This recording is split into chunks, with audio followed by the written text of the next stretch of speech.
আর কই তাই এই বিকেলে যাইছি আমার মাথা অর্ধেক বাড়াই নিছি আরে তোমার সাহস তুই মাথা ফাটাইছে এই চল চল চল চল এই ভাই গেল এই সকাল এই মি আমরা একটা দরজা রাখিয়েছেন কে রে? আমরা ফকির সমিতি থেকে আইছি আমাদের সদস্য থেকে হাত দিয়েছে আরে তোমার সাবাস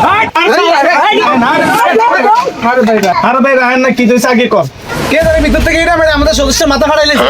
তার মাথা ফাইতে সদস্য রক্ত বাড়তেছে মাথা দিয়া সুযোগ একটা পাইছি, আমার বউ যে এটা দিছে এটা মনে ফকিরের মাথায় পড়ছে, বউয়ের সাহায্য করার একটা সুযোগ পাইছি। ভাই শুনেন, আমি কোনো ইরাডিটা মারি নাই, আমার বউ যে আমার লগে